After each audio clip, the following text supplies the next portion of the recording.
Welcome to Really Old Movies. I'm your host, Harrison Scullin, and today I have a very special guest, Matt Patterson, and we're going to talk about his current podcast, Archive Guys, and then also his work at Warner Archive Collection. Yay! Thanks for Yay! having me. Yeah, absolutely. And We so we've had many discussions about movies and things. When did we meet? let's see, we met at WonderCon, and This then we, year. Was that yeah, this year? that was So this I've year. only Yep. seen you in person for less than. So you're my newest friend. And then we saw each other for a little bit at San Diego Comic-Con at my dad's booth. That's right. That's right. It was your dad's booth. Yep. You're reminding me now. And then we missed each other at Cinecon Mm-hmm. because I was supposed to go, and the Archive Guys, we did a podcast about it, and I was like, I'm going to be there, but a work thing came up and I missed it. But you got to go. Yeah. And originally we were like, yeah, I'm going to come on your episode and we're going to talk about our experiences at Cinecon. But instead, you're going to tell me what I missed. Yeah, for sure.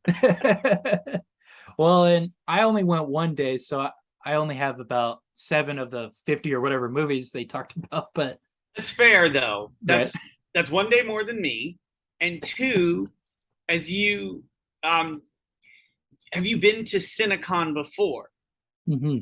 No, this was my first time. In fact, the only other thing I've been to like that was the Arthur Lyons Film Noir Festival. Have you talked to? Did you get to talk about that on your podcast? A little bit, yeah. I actually reviewed some of the movies that I saw there for my podcast.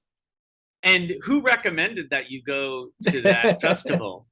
I don't know. I think his name is Matt, maybe. Oh, I love that festival so much because it's a noir festival. It's out in Palm Springs. It's one theater, and they have Alan Rhodey mostly programs the whole event. And so, if you get, especially if you get a pass, or you could just go to 1 or 2 or 3 screenings or whatever. But if you get a pass, it's just kind of like one movie after the other. You can choose how much or how little you want to participate. Right. But it's really mellow, and I enjoy going to Palm Springs in May when it's only like 100 degrees. Yeah. It's hot. Nice it's and cool, all right. It's off season, but I actually found like I think it's like America's Best Value Inn or somewhere. There's a hotel that's actually walking distance, and so I pretend it's like San Diego Comic-Con, except nobody's there. Right, And exactly. and I think the last few years, well, I haven't gone. I didn't get to go this year, and this was a post-pandemic year. But in the years before, there was also a farmers market, I think, on the Saturday. Yeah, they had it when I went there. I love that. So it's like I would come outside and then go to the farmers market and get lunch, and then as somebody from LA, when I go into downtown Palm Springs, it is filled with women who are about to get married and they're having their like hen party, as they would call it in England, which was the first time I saw it. And it would just be a bunch of women getting drunk, not men. Yeah. It's not a bachelor party, it's a bachelorette party. I don't know exactly why. Who knows? But I've gone with other people to that, and when you see 5 similarly dressed women in like May on a Saturday night, you have estimated about like a 70% chance that one of the members is getting married, and I've proven that by walking up to people and saying, which one of you is getting married, and it usually works. That's what I think of Palm Springs. So it's noir, and like the beginning of a noir movie, because then maybe I would say that and maybe I could be the villain, or some woman would lie to me like she's getting married, and then I'd have to kill her husband. Exactly, right. And then I wake up in the desert, and framed for murder. Exactly. Kind of like in Detour, right? Where you're just stranded in the Yeah, see, you're getting it. So that's happened to you? Yeah. No, no, that hasn't happened to me. So that didn't happen to you there. And Comic Con, you were there, and I saw you there. Your dad has a booth there, right? Yes, he sells his own art he does, kind of like fan art, as well as his Mm-hmm. own books he's created. That's cool. I really enjoyed going to Comic Con as a civilian this year. I had been to all of the previous Comic Cons, even the virtual one in 2020. That's Uh, right. I remember that. yeah, for work. And I probably just at Comic Con, I've produced and or been on like 20 panels, 20 to 30 panels. Uh, but this was the first time I wasn't on any panel. I didn't have any work, and I had fun. It's like a fun event. Yeah, it's pretty calm too when you don't have to do anything like that, right? No, I was just like, I mean, I've had like time off, like I've had, like I've gone where I just have like two events or something, and it's like a 5 day thing, thing, and Hmm.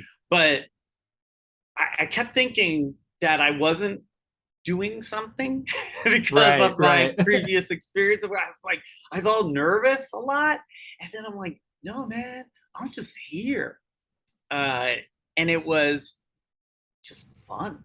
And I just like randomly walked into things. And even if you are not a comics fan or a sci-fi like a genre, even if you're just like a movie fan, just regular or like books, just like any pop culture thing, you're gonna find it there because it's such a huge event. Yeah.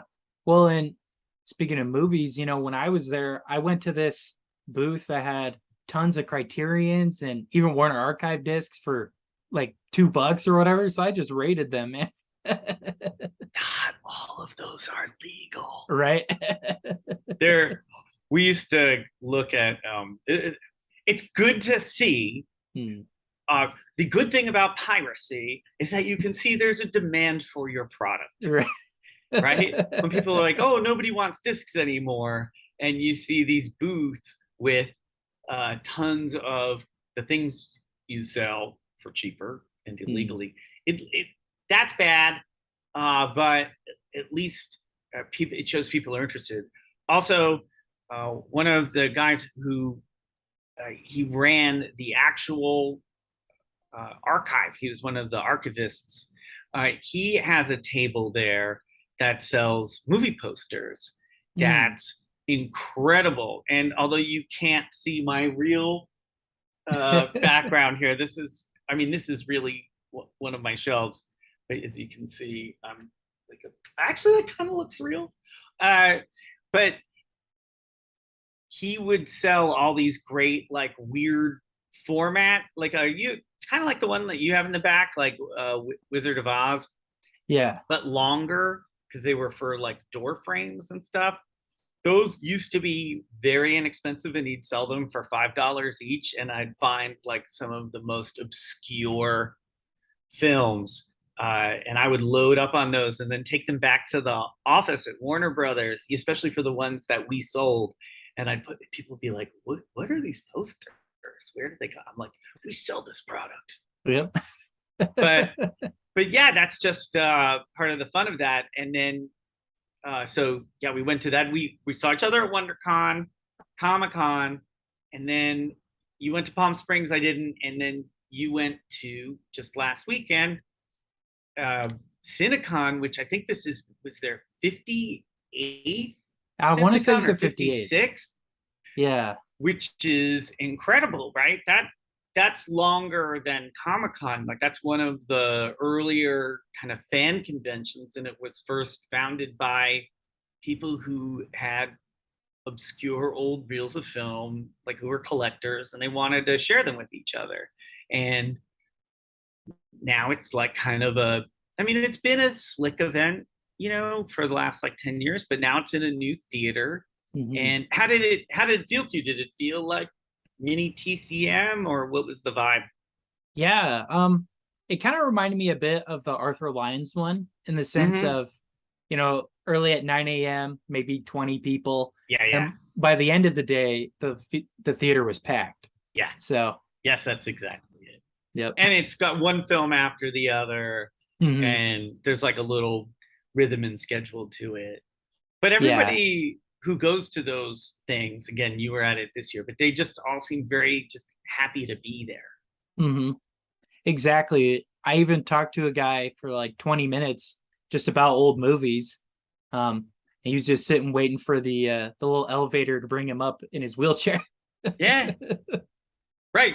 It's like, where do you meet movie fans, right? Like Mhm. it's a great place. And because the film choices are not super, well, some of them are pretty obscure. I mean, they're pretty obscure, but Yeah.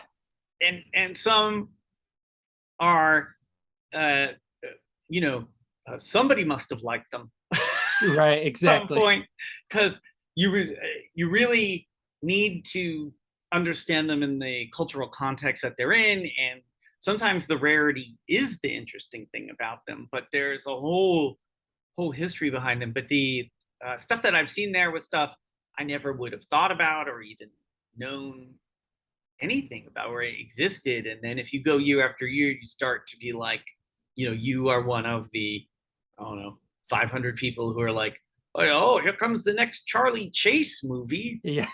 I right? know. And there were so many random actors and actresses. I had no idea who they were. People were just clapping and cheering. It was great. Like they recognized them.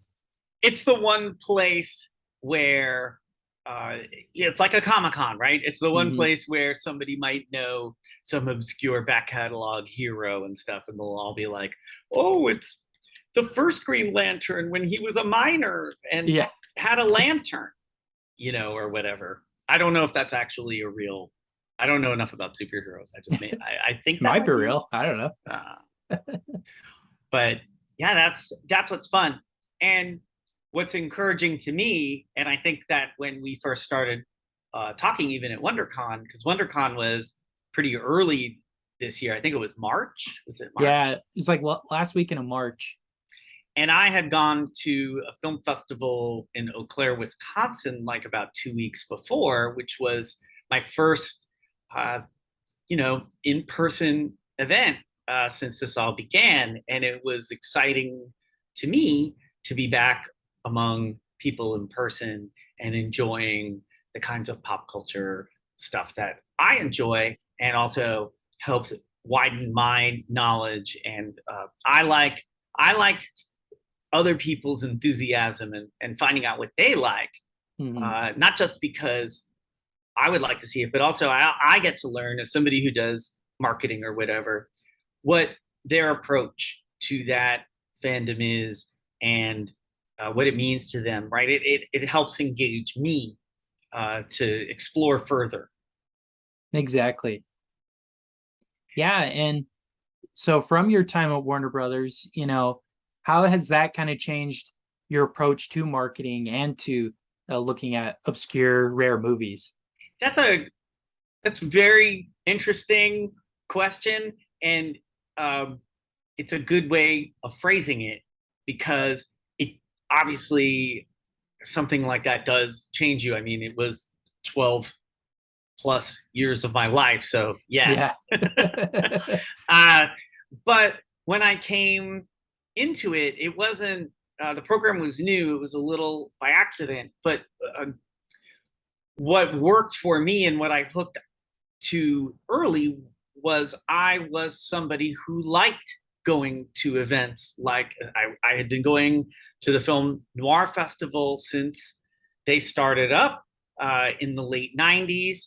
And I had seen how those guys, Eddie Muller, uh, Hmm. presented it, right? And he interpreted why these film noir films were not just fun, but like kind of important, right? Because they, at that point, they had fans, but it was more consigned to the corners of fandom. And Hmm. he's like, no, this is a subgenre that's worthy of appreciation, worthy of a festival.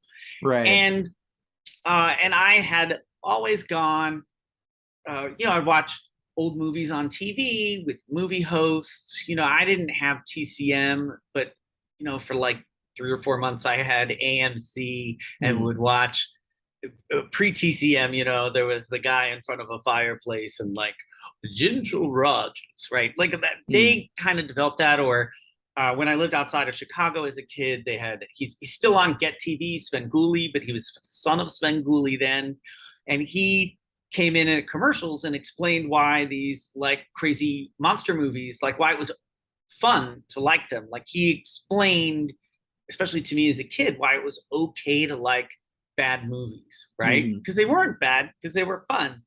And um, so when I got to Warner Brothers and Warner Archive had started up, most of the people who were handling the marketing were title driven.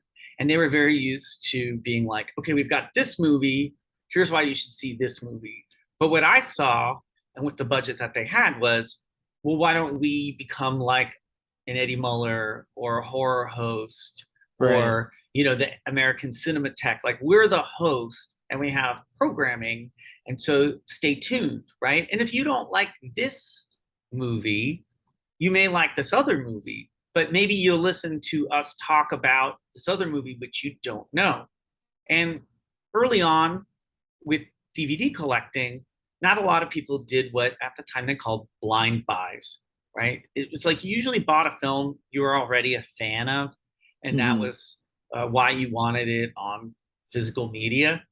But a lot of the films we were releasing weren't on even on TCM. Like there was really nowhere to see them. Yeah. So we started to talk about why they were worth you paying, 15 or more or less, depending on if there was a sale, dollars on, right? Like why do you want to, why is this worthy of your time?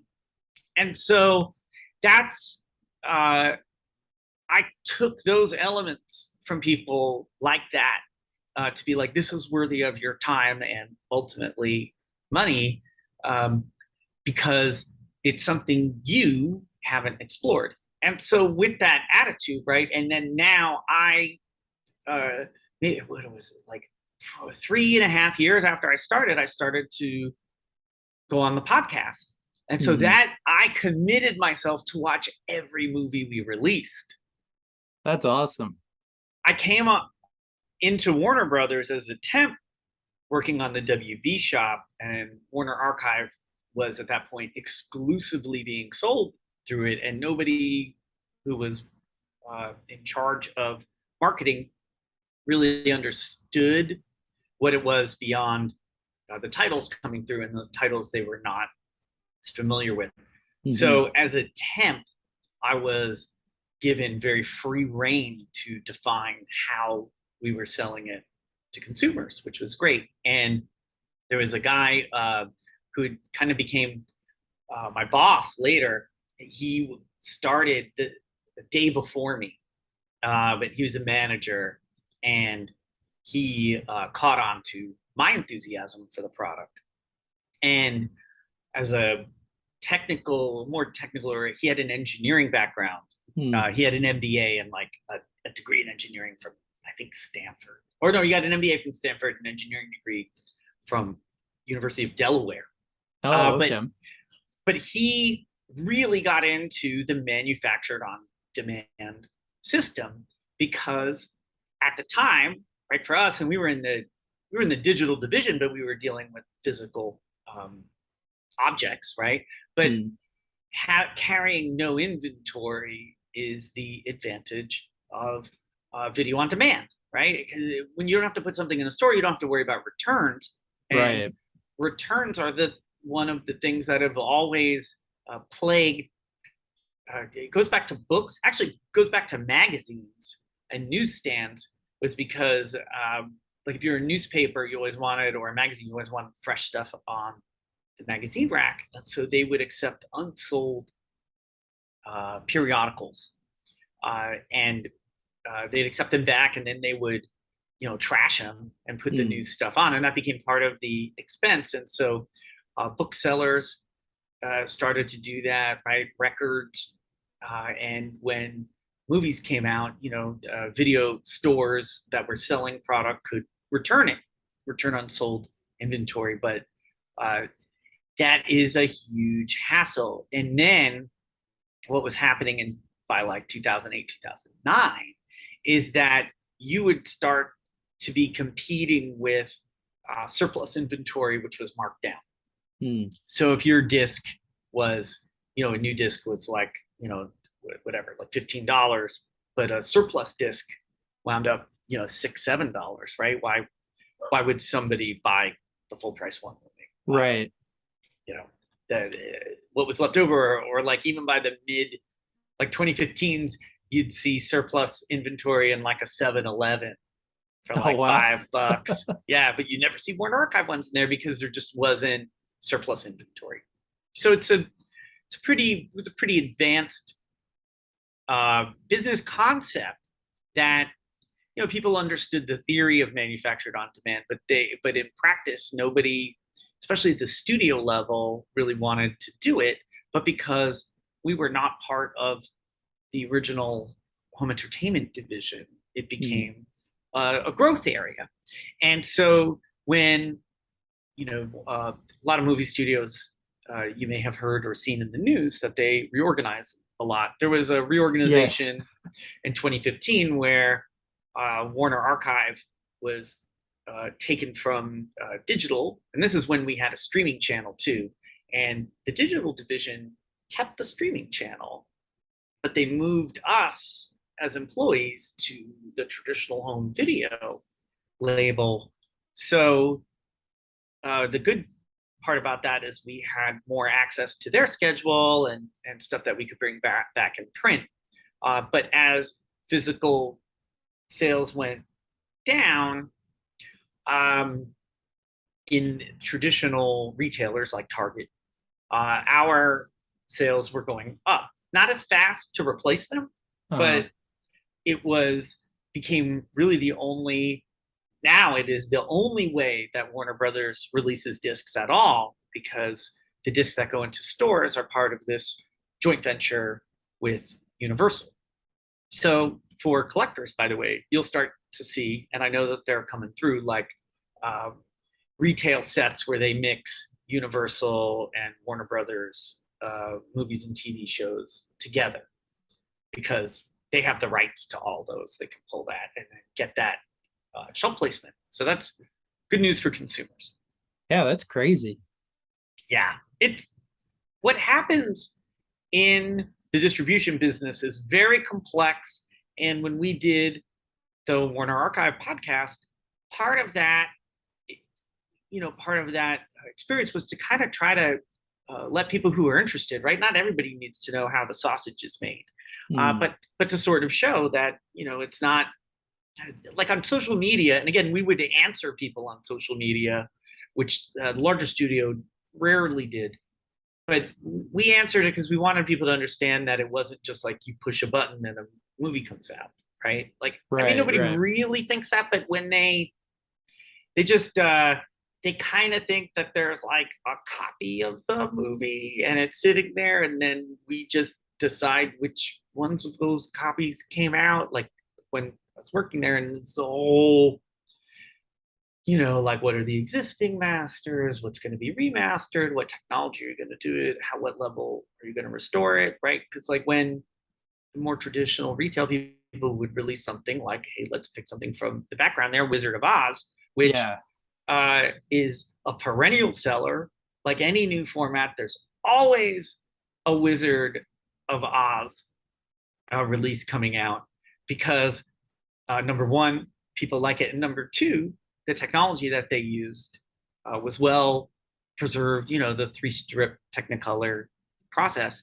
And as computer technology has gotten better, every time they run it through the scanner, they try not to run it through the scanners that much because they don't want to ruin it. But once you re-register those 3 colors and pinpoint it, now you're getting this incredible focus and detail that nobody had ever seen that. And the last big theatrical release for it was the 3D version of Wizard of Oz, which when you first hear about it, you're like, huh? But then Yeah. when you go see it in IMAX, you're like, oh crap, right? Like it they pulled stuff out of it that it's like you'd never seen it before. And I believe, I don't have any, I haven't worked for them or done anything. Like my last thing was like the last Warner Archive podcast, which was April of 2021. So I have no insight, but that's the kind of thing that, if and when a 4K comes out, right? Because more and more 4K is coming out of the Warner Brothers library because for streaming, et cetera, right? And the technology has come, the cost have come down. You're going to see more of those kinds of things come out, and older movies, especially like black and white. I'm not up on 4K, so I have actually no idea about any of it. Like 4K Wizard of Oz might be out or not. I just realized I was like talking. I have no idea. I'm just making stuff up. So Yeah. don't listen to me. I do not know. I wasn't keeping track of it. But so pretend I never said anything because I had no insight. But whenever a new technology comes out, sometimes you're like, can this be any better? Like, okay, do you need something that's like Wizard of Oz, like Wizard of Oz in 3D it's actually worked. That just blows my mind. I can't imagine that. Yeah, it is mind blowing because it is like a different movie, but it's not, but it is, but it's like the future, right? Like it's weird. But when we like when 2K releases were first happening, people were like, oh, nobody's gonna want to see HD black and white. That was sort of like, why would you want to see black and white? But then when you started to see the scans coming back, you're like, oh, this looks great, right? Like the 2K is amazing. And so again, when 4K first came out, it was all action movies. But as 4K black and white movies start to come out, what's that going to be like? Now, me, right, as somebody who's worked in home video, you'd think I'd have the latest 4K. I don't have a 4K player. Oh, really? Nope. And I'm not saying that to be proud. It's just like, I didn't work on 4Ks, like there was no reason for me to have it. I've seen I love 4K in the theater. It's hard. And when 4K was coming out, I went into the Warner Brothers labs and saw these tests. And what was interesting with the early technology was that the HDR, the color was more dramatic in A/B testing. Like you could really tell the difference. Like these richer, deeper blacks were coming out. 4K was just like, oh, there's more bark on the tree. I mean, it was nice, but I wasn't like, oh, I'm going to spend thousands of dollars to upgrade to see bark better, right? Like that was literally my thought. But that was 2013, 2014. Now if I buy another TV, when this one dies, I'll probably get a 4K, and then I'll be like, all right, I'm gonna 4K player, right? Because it's backwards compatible. Why wouldn't I? But that's the kind of consumer I am. And I do have, although they're probably none right behind me, but I do have 4K discs. I'll be like, oh, let me pop it in. But it's but where I'm noticing it now in quality more is like movie theaters. But because not most movie theaters don't have 4K. Right. They don't have the capability. No, so it's like, is it necessary, right? And I think that just like Blu-ray, right? Blu-ray never really mainstreamed, but now through streaming, most people see 2K. I think they can tell the difference, right, between like my girlfriend when I paid for an EST, electronic filter, which is just basically VOD but for television, right? And, it's like you pay $2 and it's not a rent, it's not a rental. But I paid $2 instead of $3, and it was SD. And she's watching it, and she goes, "This episode looks a lot worse than the other ones." And I go, "That's because I didn't pay the extra dollar." but like that's how some and you know she works in film, right? You know, like she recognized it, but she didn't recognize it. Right. It's like how hi-fi. Mm. Yeah, well, and I've heard too, the human eye can't even see anything above 4K anyway. Yeah, So it's it's like, I mean, it turns out we kind of can in some way, right? Like you can, but it's a. I'm trying to figure out where the it's like a there's a limit, right? mhm, And it's like the difference between 320 by 240, mhm, which it was like or like which would be like interlaced SD and regular SD, right? People were like, oh, Blu-rays look better, like a properly, non-interlaced, I'm sorry, Blu-ray, a DVD just look right. better than a VHS, right? Mm, I mean, a really well-made VHS and a crappy DVD would kind of look alike, right? But then, DVDs, they started to release widescreen versions and people had widescreen TVs. Okay, now it's clearly better. But then, you make the leap to HD mhm. and you can see it, right? But it's like, but it still takes time. I mean, it just takes time. But that was a really wide and boring digression into technology and what you perceive. But I think maybe you're on my side really, because it more becomes to me about what is available rather than how good it looks. Right.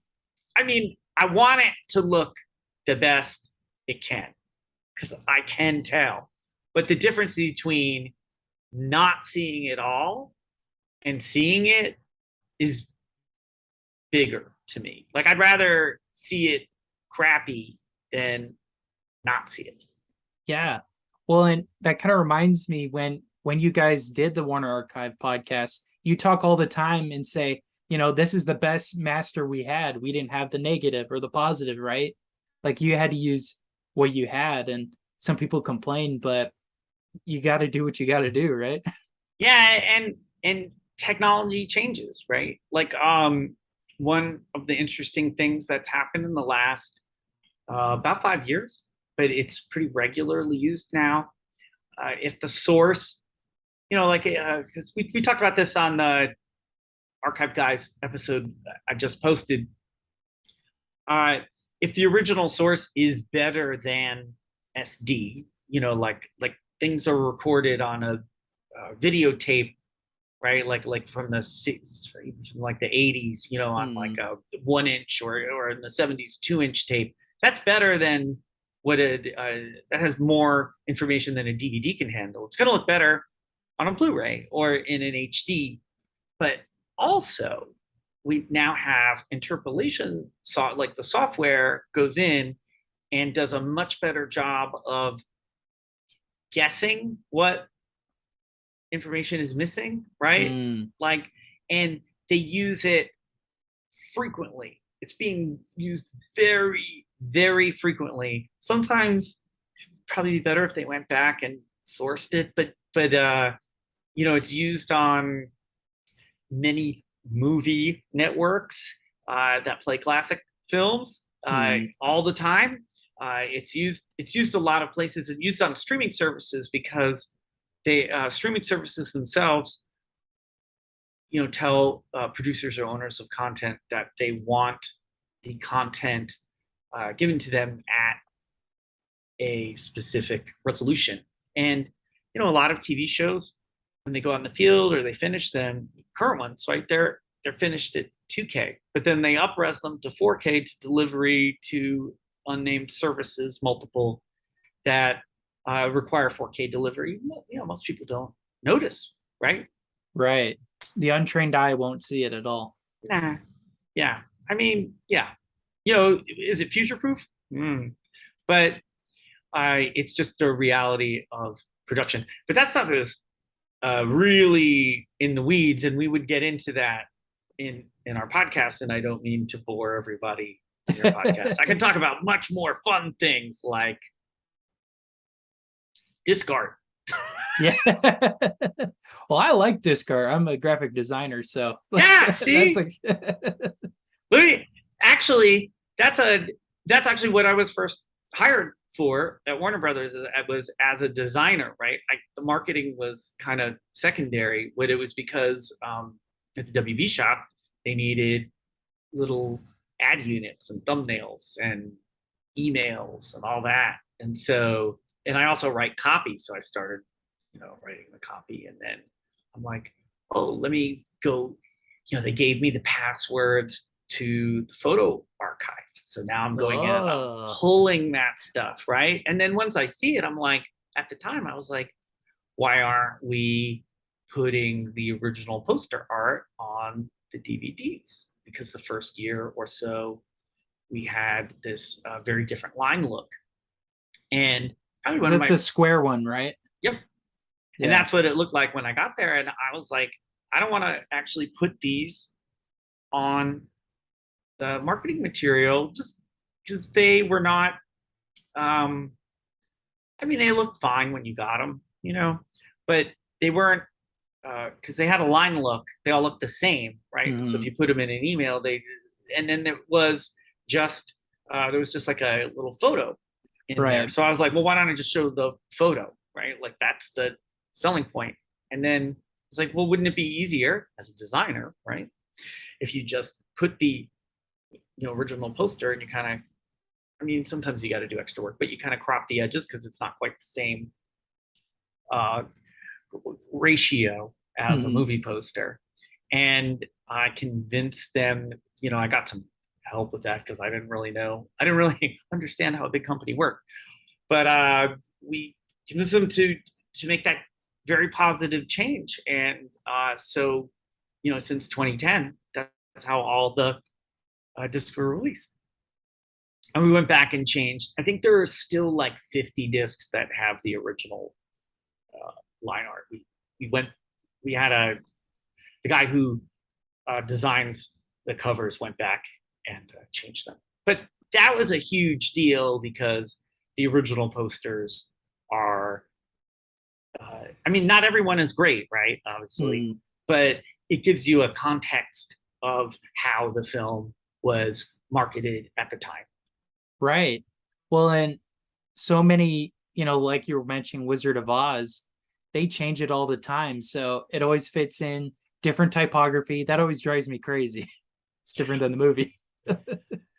And, like um, when you look at like sort of the history of the movie posters, you'll classically see that the opening credits have a different font than what was on the poster. And Uh-huh. like the Belgian poster will have one title treatment, and the English poster will have one, and the US one will, or the re-release will, you can really drill down.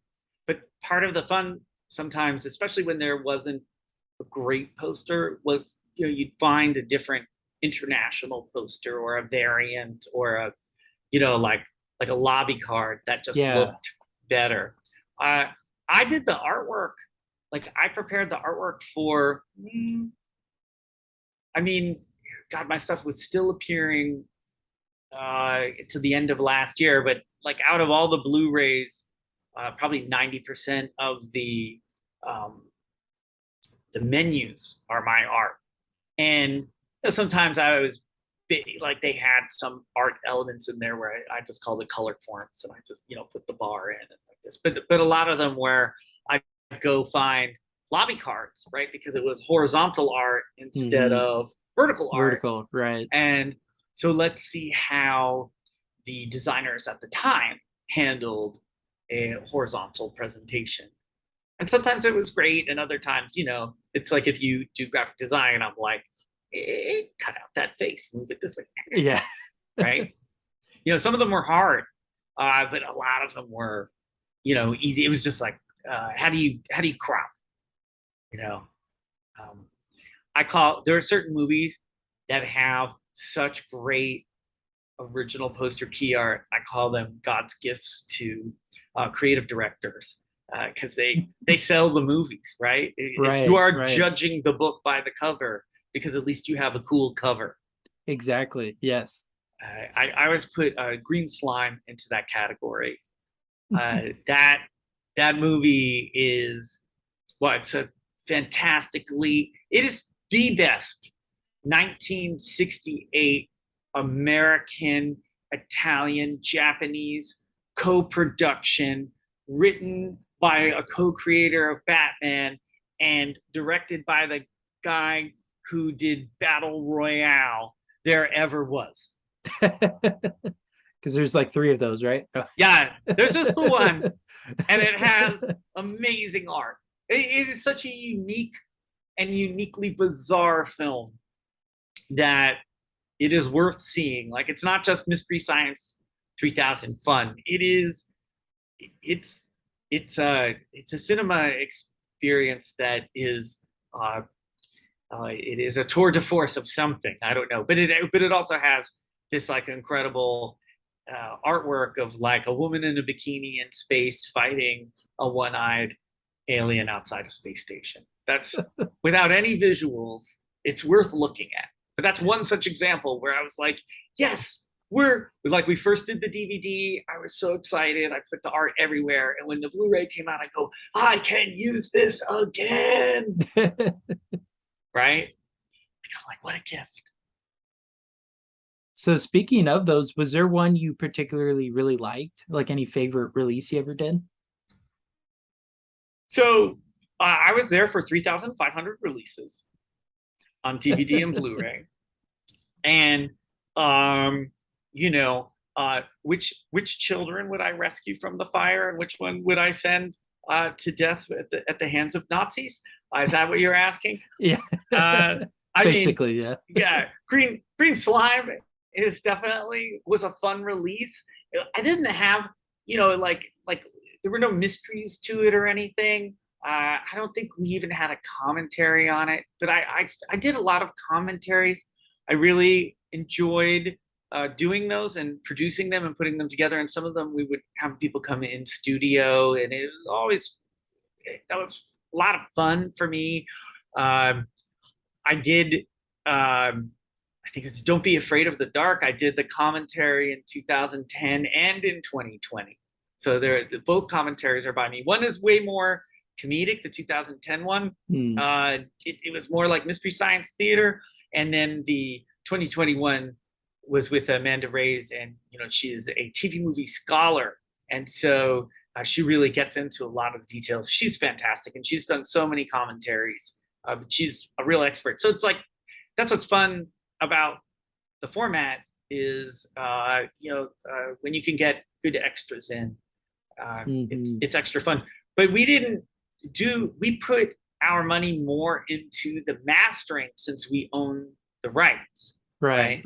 So, a company like Criterion or Shop Factory, they mostly license. I mean, they own a bunch of rights too, but the great value that they bring to it is their context and helping others, with like extra. I mean, it's extras are, as a disc owner, they're great fun, and they're always worthwhile and appreciated.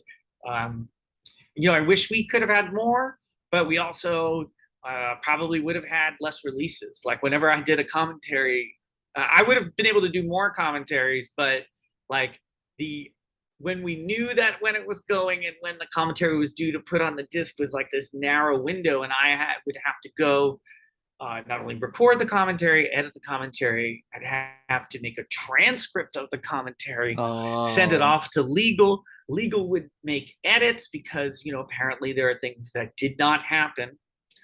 And then, edit it again, right? And then output it, which took me so long to say, but imagine how long that actually would be to do.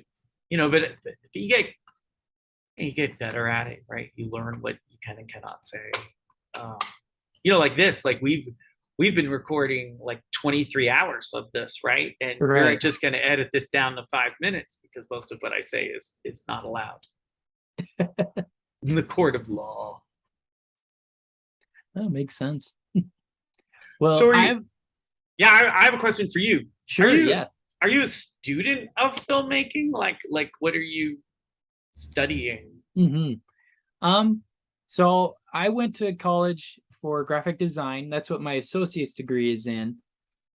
Originally it was a film and television degree, but I found more fun in the design aspect. And, both my parents, they're art teachers and growing up drawing and all of that. So I lean more into that.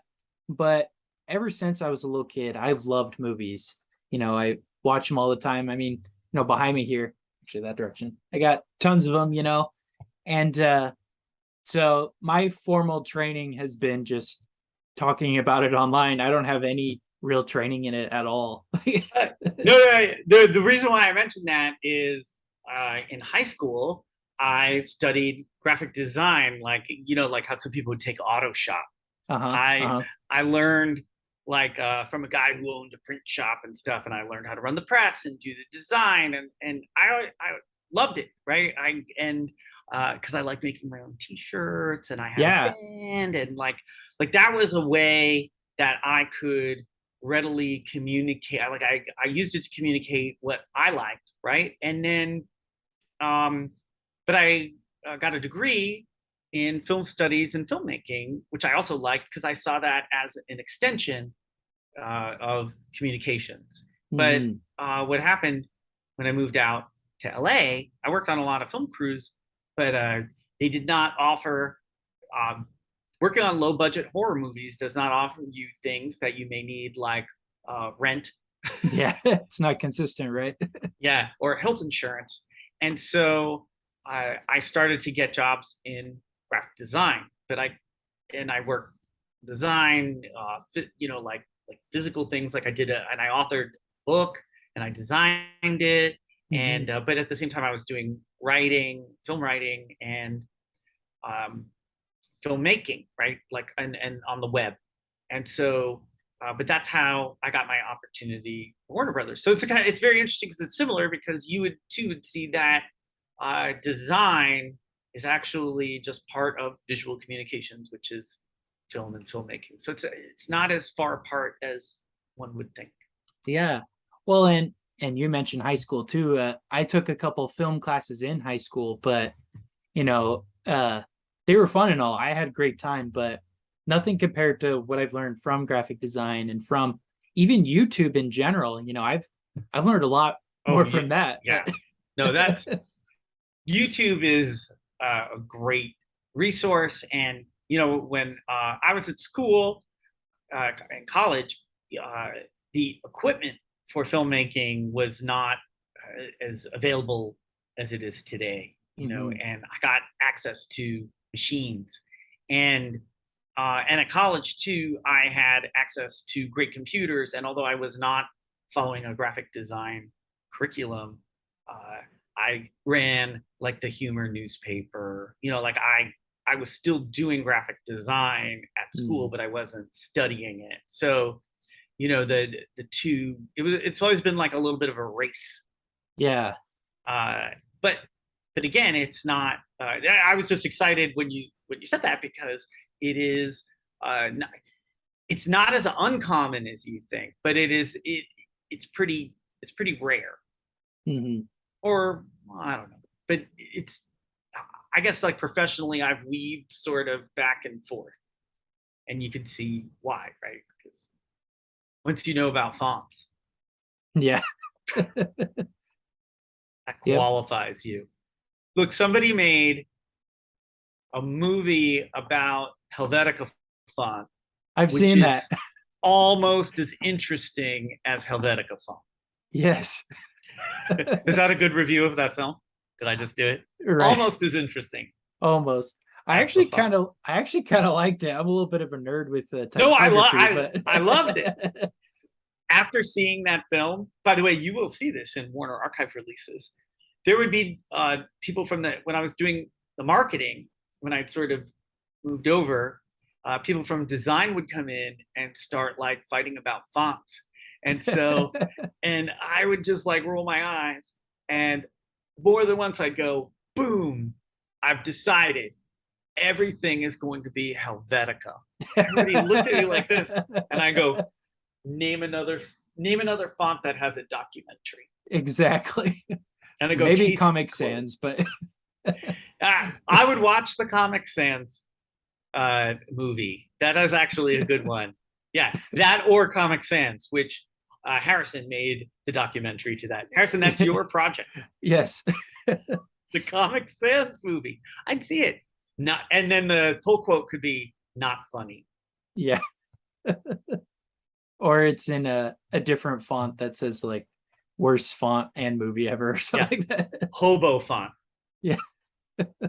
That's my favorite title of a font is when I see there was a restaurant in LA that was next to the ArcLight, which was, what was the name of the restaurant? It was like hello or something, but it was in hobo font. And I go, did the designer just go, oh, that's hobo font because the name of the restaurant is close to it, and then they just showed it to him? People were like, great, like it was like free associated. That was mine. I'm not a real huge font nerd, but I did put my fist down and say this is Helvetica. Oh, and then I yelled at people and I said, nobody argues about Helvetica. That's like a good designer joke, right? It is a good, because you can't argue with Helvetica. nope. Like what could you say that's bad about? It's predictable. It's been used a lot, right? Right. But then you can make the argument, well, that's probably why it's good then, because everyone uses it. See, you know the trap. I was like waiting for someone to challenge me. I was like, I can't lose this. Yeah, so that's why I'm not working there anymore. It was over Helvetica. Right. Well, speaking of, I actually have, not about typography, but about yeah, yeah. I got this book here. No, I actually have a couple Warner Archives I want to ask your questions about. Okay, go. Right. Yeah, sure. Let me go. Yeah. Let me go grab them real quick. Okay. Okay, I have returned. All right. So, I'll start off with this one. Okay. This is one of my favorite ones you guys did, the Tex Avery one. Yeah. Go ahead. I refer you. We have a Warner Archive podcast episode with Jerry Beck on that release, which is like an hour of Jerry and George talking about everything on that. Yes. No, that was one of my favorite episodes you guys ever did. It's one of our most popular ones. I looked at the numbers. All right. It really is. And it's a great, and that's, I don't recommend too many like solo episodes, but that one is great. The Tex Avery releases are important. That's a good way to put it, because and we talk about this on the podcast. This is one of these funny instances where it's like the French were very into Tex Avery, and Americans have not really gotten into understanding the why, right? Like what was interesting about Tex Avery? Why was he important? Why are the French celebrating him? Is that like Jerry Lewis? You know? And it's not. He is a pioneer, and while his characters and creations are not Bugs Bunny or Mickey Mouse, right? Like his IP is not as, it's identifiable, but it's not as identifiable in the modern market. Definitely, yeah. His DNA is in all animation that is produced after it, right? And his influence is widely recognizable, especially like in like anything on like Adult Swim. You know, like he is a master of chaotic energy. Yes. Yeah. So collections like that are great because they are an educational opportunity. You know, like I think we went to Comic-Con with that one, or we went to some conventions with it. You know, we did special podcasts on it. That's where I felt like our commercial mission and what I see as our sort of cultural mission align, because it's it's freaking entertaining, and and it's like an interesting cultural artifact that's educational. Like if you watch it and you don't really know where it's coming from and you seek information on it, you're rewarded, or vice versa. If you're Mm. like, oh, this is great. Oh, okay. Is this like, am I watching like Citizen Kane? Like as a kid, like when high school kids are forced to watch Citizen Kane and they don't understand why it's a good movie. Yeah, it took me a couple Yeah. watches. Yeah. That's like you're told it's good, right? Read this. It's good for you. Tex Avery is not that. It's not Charles Dickens. Hmm. Yeah. Well, I really got into him after that. I never really watched any of his shorts, See, it but worked. yeah, it worked. And kind of in a similar tone, I also really like this one you did, the Porky Porky Pig Pig set. one. And similar reasons. I love the cartoons and whatnot, but I also love the commentary on it as well. I thought Yeah. it gave some great insights into the shorts. And the Porky Pig one, which is DVD, was kind of a pilot for stuff like Tex Avery, right? Mm-hmm. Because while some of it was new, a lot of it had been on other collections, Mm-hmm. and so it was sort of a meta collection, right? Put together to see if there was an audience for a character like that, like it's like all Porky, and obviously it worked. It got to you, it got to other people, because it was an interesting mixture of um, recontextualizing and re-putting together some older catalog material in one place with one theme and mixing it with some new stuff. Mm-hmm. So Yeah. it's the catalog at work. Yeah. Do you have a favorite short on it at all? So I am not an animation historian by trade. So, but I love George and Jerry's knowledge on these things. So it's fun to. Sometimes I like to kind of blind watch and see what I think before I hear about, because but I loved the very early ones because those are rarely played, right? That's Right. sort of the Cinecon of Termite Terrace, like because it's not quite right yet. Mm-hmm. Like when you watch it, you're like, oh yeah, I see Porky. Yeah, you could see him developing over time. Yeah, and that's what was great about it. So the early ones, he's like a minor character.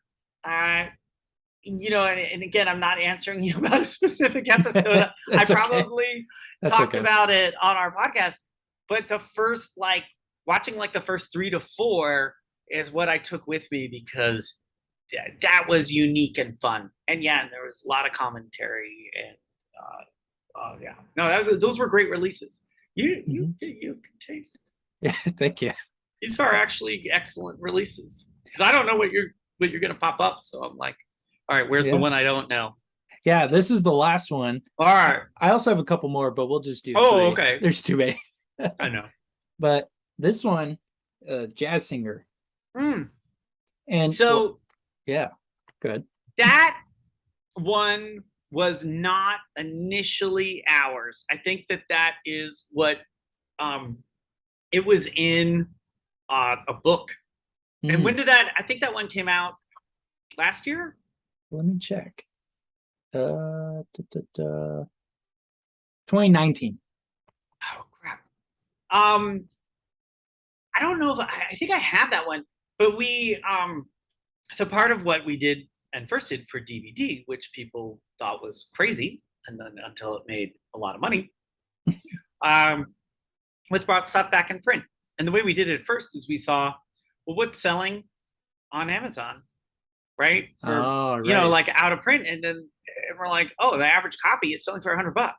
Well, how much would it cost us? This was something that the guy who first ran the program really pioneered. How much would it cost to re-ingest the DVD and modify some artwork and put it back, right? And it's usually not a lot, right? What was the break-even point? And we could bring it into print for a little less because there was less money, right? The price would be down a little, but we were competing with what had already been liquidated. So especially in the beginning, it was like, well, what is totally sold out, right? What's selling for $100, not what's selling for $6. Right. And eventually everything just leaves the market. And so we would have what we basically just called re-releases come back in the system. And we did the same thing with Blu-rays. And that one was, I believe, a box set. And I think I have the original box set. Or it was like a book. It's there's just so many. I might be screwing this up. But that's all. Barnes and Noble would carry these like booklets, and there would be like like information with the disc. That was like kind of a feature, and they were like like gifts or for collectors.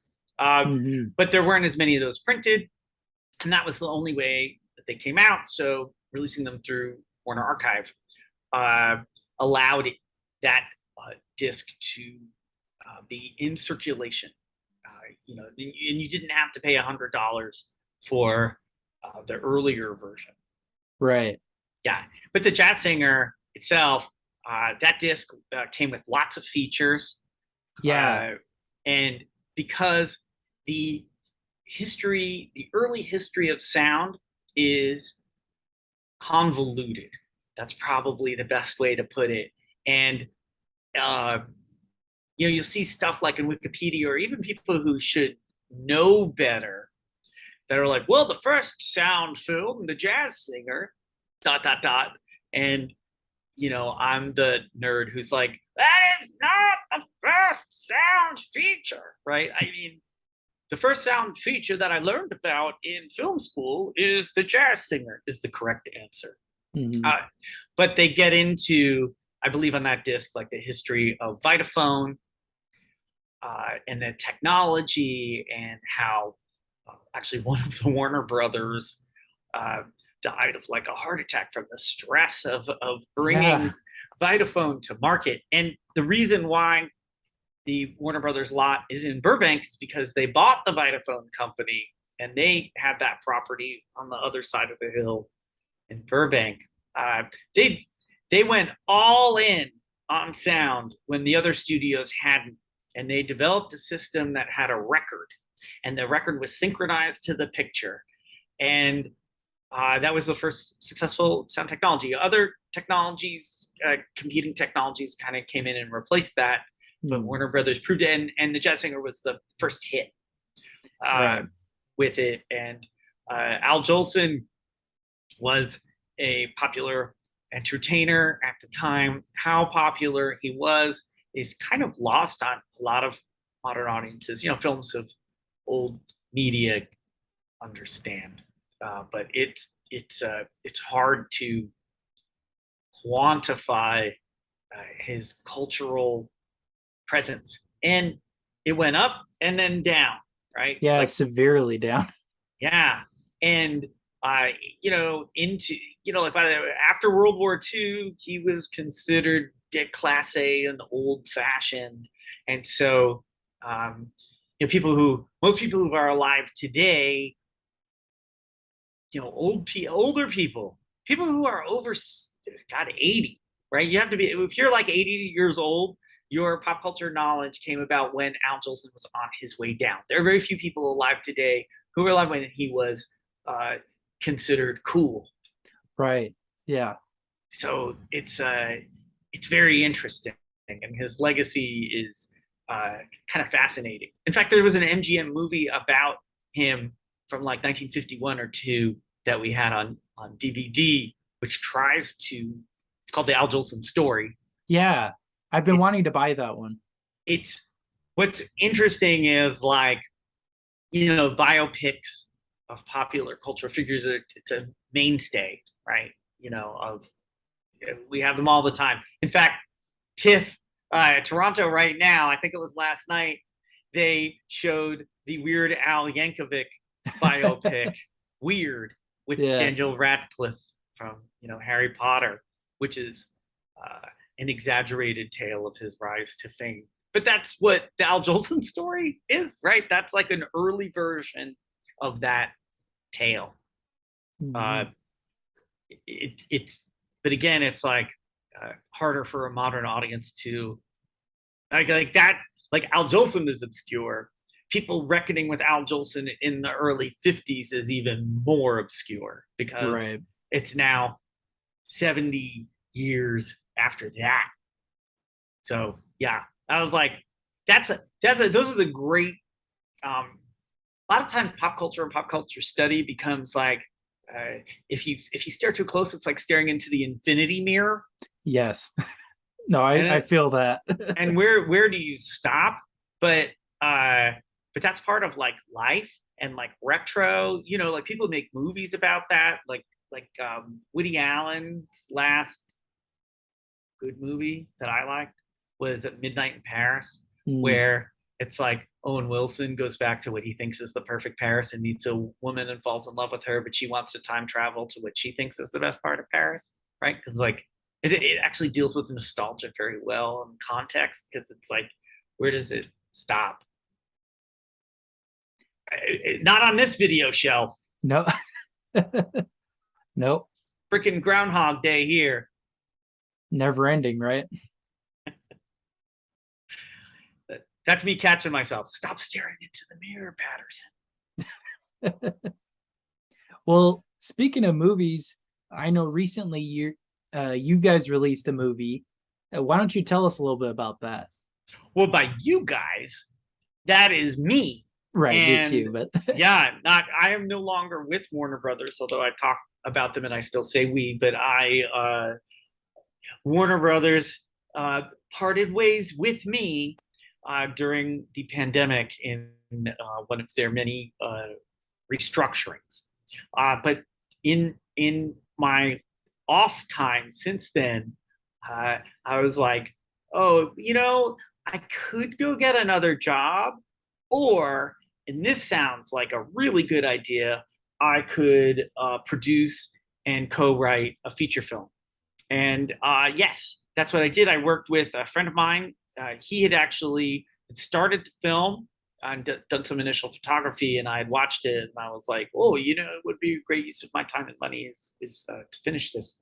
And in the last year, we have been taking the film out to film festivals, and we did one in New York last fall, but it had gotten, like, with the Delta surge, it's like we didn't wind up going, and it wound up going in a smaller theater. But we finally got to see our own movie in a movie theater in February in Wisconsin, and we've been in about 4 or 5 festivals total. We have more coming up, and then we are going to be releasing it on disc and digital, hopefully in the next, maybe by Christmas, maybe after that. I don't, it's hard to say, but it's been really an adventure, and it's freaking hard.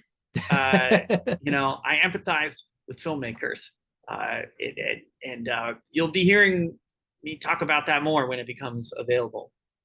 well, we could talk for hours, Matt, but I know you got to go now. Yeah. But thank you so much for coming on today. I really appreciate that.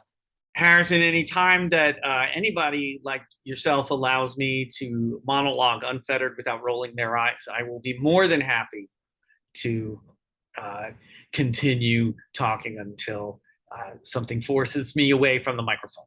Yep. And where can people find you on social media and all yes. that? Please check us out, our show at archiveguys.com. And we have a bunch of social handles that have to do with Archive Guys. I am on social at Mr. Matt Patterson, and that's on various formats. And Lunamancer is the movie that we're promoting, which is at lunamancer.com. If it comes to a place near you, check it out. It's urban, gritty, sci-fi fantasy, but it takes place in like upstate New York in like kind of a forgotten industrial corner, and it's alienated people fighting moon gods with crowbars. 71 minutes just qualifies. Oh, that sounds fun. I'll make you see it soon. All right, sounds good. All right.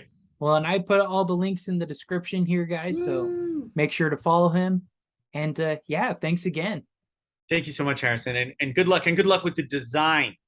Yes. Make this like a really good, like, little still for like this, like subscribe. Yeah. That's for you. Subscribe here. All right. Well, I love Let's that. do some more. There you go. You have to open your mouth and look surprised. Yeah, that's it. That's it. That's your. That's it right there, right? All right. Talk to you later. All right. Talk to you later. Bye-bye.